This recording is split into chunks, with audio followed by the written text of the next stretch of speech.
생생한 뉴스 이야기를 직접 전합니다. 취재 파일.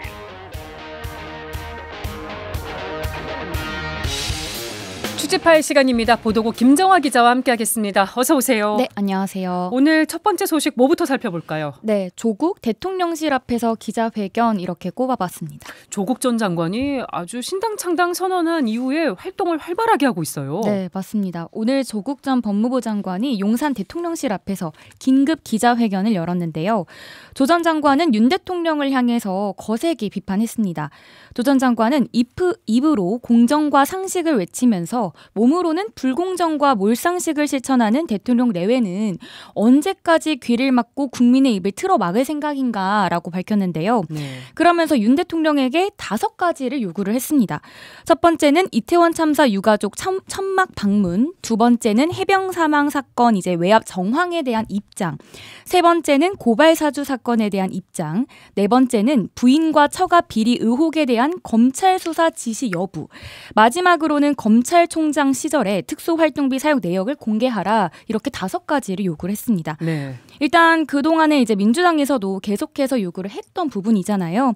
근데 저는 이 기자회견을 이렇게 봤습니다. 그러니까 조국 신당이 윤 정권 심판에 앞장을 서겠다, 야당의 역할을 제대로 하겠다, 이런 선언처럼 보이더라고요. 네. 왜냐하면 조국 신당 같은 경우에는 조 전 장관을 지지하거나 아니면 동정하는 그런 세력의 표만 모을 수가 있는데, 그럼 지지 기반이 적어지잖아요. 네. 그래서 조금 더 폭넓게 이 지지 기반을 넓히고자 결자 해지 신청으로 윤 정권과 싸우겠다, 이런 긴급 기자회견을 한 것 같아 보이고요. 네. 지금 민주당에서는 이런 조국 신당의 행보에 대해서 긴장을 안 할 수가 없을 것 같습니다. 왜냐하면 표심이 쪼개지니까요. 네. 그래서 조국 신당에 대해서는 불리한 상황은 아닌 것처럼 보이는데, 잠깐 정당 논란들에 대해서 깨알같이 짚어보면요. 민주당은 지금 공천 잡음이 계속해서 나오고 있는 상황이잖아요. 네. 이재명 대표의 사퇴론까지 나오고 있어서 민주당도 사실상 안정적인 상황은 아닙니다. 근데 국민의힘 같은 경우에는 민주당에 비해서는 좀 조용하기는 한데 짜잘한 논란이 있었습니다. 그러니까 최근에 있었던 영입 인사 논란을 잠깐 짚어보면요. EBS의 스타 강사 레이나 씨를 청년 인재로 영입을 했습니다. 네. 근데 영입한 것까지는 좋은데 그 뒷감당들을 지금 고3 수험생들이 하고 있거든요. 그러니까 레이나 선생님의 강좌가 내려가면서 시청들이 다 중단이 된 상황입니다. 네. 왜냐하면 선거방송 심의 규정 검토에 따라서 중단이 된 거예요. 근데 총선이 끝난 다음 날부터 다시 이 영상들을 제공을 하겠다는 게 EBS의 입장인데, 레이나 선생님들의 강의를 들어왔던 수험생들의 경우에는 황당한 거죠. 그러니까 총선이 지금 47일 남았는데 이 기간이 사실상 2달이나 되잖아요. 네. 그동안 강의를 못 듣게 되는 거니까 수험생들은 좀 화가 난 상황이고요. 또 4월 총선 전에 수험생들의 입장에서 봤을 때 3월 모의고사가 있고요. 중간고사도 있습니다. 네. 그러니까 수험생들의 다 일정도 있고 커리큘럼 짜둔 것도 있을 텐데 갑작스럽게 강의를 못 듣게 되니까 굉장히 당황스러운 입장인 건데요. 근데 레이나 씨 입장에서는 이미 정치를 하기로 뛰어든 거기 때문에 사실 이런 것까지는 생각을 못했을 것 같은데. 네. 그렇습니다. 그래서 EBS에서도 대책을 내놨는데 이 강의 MP3 파일은 다운해서 이용할 수 있다라고 했는데 EBS도 좀 대책을 늦게 내놨어요. 그러니까 강좌가 중단된다는 소식을 공개한 지 열흘 만에 내놓은 거거든요. 그래서 수험생들만 좀 피해를 본 상황이 되어버린 겁니다. 근데 수험생들도 이번에 총선 유권자이거든요. 네. 그래서 지금 18세 이상 국민들은 투표를 할 수 있는데 국민의힘에서는 10대와 20대 초반에 표심을 좀 잃을 수 있지 않을까 싶고요.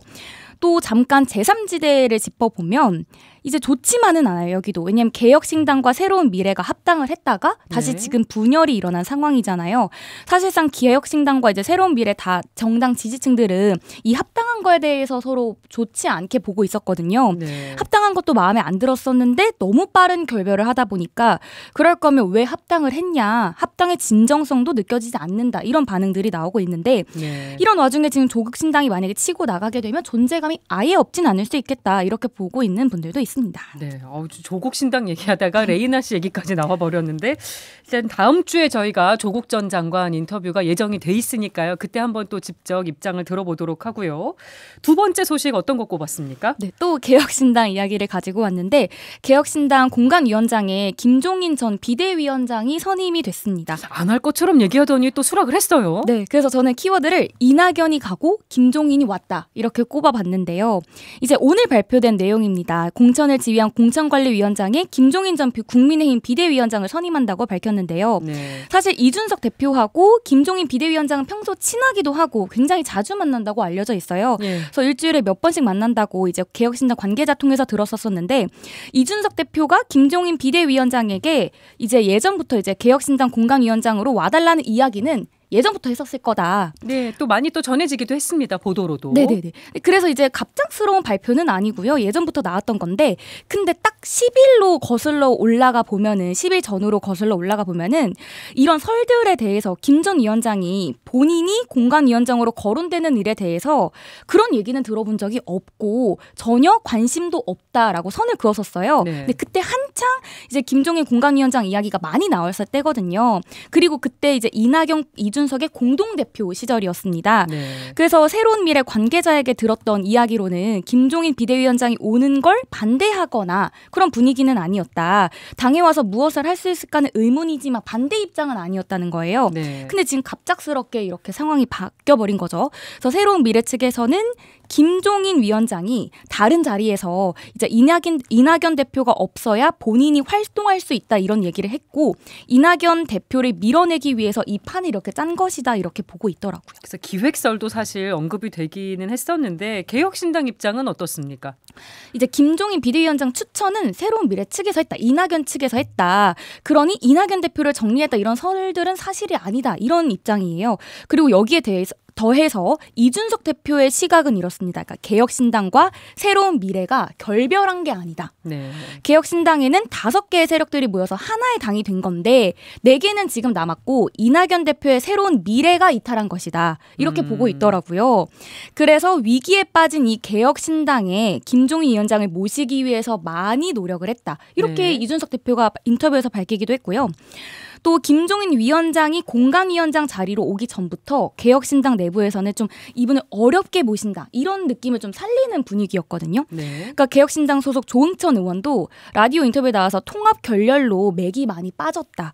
김 전 위원장이 오셔서 도와주시면 큰 힘이 될 것 같다. 이렇게 밝히기도 했고요. 네. 또 이원욱 의원도 공관위원장 인선을 두고 김종인 비대위원장 카드가 괜찮다. 이렇게 밝혔거든요. 그러면서 호락호락하게 수락하겠냐며 삼고초려를 해도 수락을 안 하실지 모르겠다. 이렇게 밝혔는데 이런 분위기를 이제 깔고 김종인 비대위원장이 구원투수로 등판 이렇게 하게 된 겁니다. 그동안 구원투수로 나선 게 사실 여러 번 있었기 때문에 이번에도 성공을 할 수 있을 것인가 또 많이 관심이 모아지고 있습니다. 네, 그래서 김종인 비대위원장에게 이제 제3지대의 성공이 달려있다고 볼 수가 있을 것 같은데 이 개혁신당이 과연 몇 석을 차지할 것인지 얼만큼의 성과를 낼 수 있을 것인지는 이번 총선의 관전 포인트가 될 것 같습니다.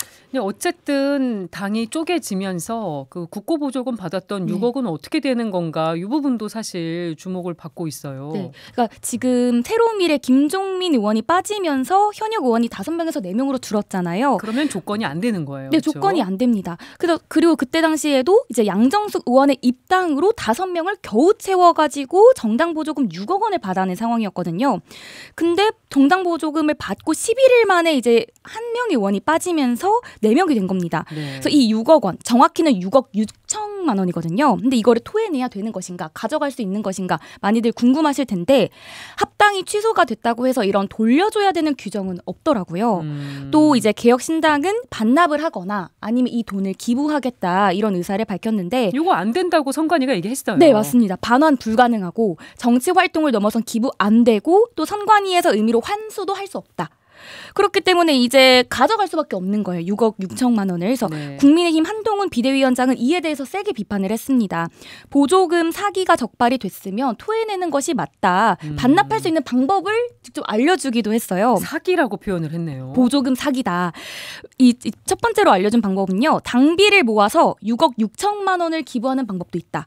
또 다른 방법은요. 자진 해산할 경우에는 국고에 6억 6천만 원이 반납되게 하는 방법도 있다. 그러니까 세산을 하고 다른 식으로 해서 재창당을 하면은 가능한 일이다. 그러니까 네. 결국 의지의 문제다라고 비난을 했고요.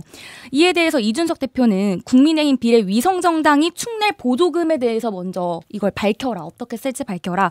이렇게 목소리를 높였고요. 근데 저는 개혁신당이 지금은 진정성을 좀 보여줘야 될 때라고 생각이 들었는데 물론 보조금을 위해서 양정수 의원을 영입한 건 아니라고 했어요. 관계자들 얘기를 들어봤을 때 네. 예전부터 이런 입당 추진이 이뤄졌다고 하더라고요. 그래서 양 의원회 같은 경우에는 근데 부동산 투기 논란으로 민주당에서 제명이 됐던 인물로 네. 약간의 논란이 있었잖아요.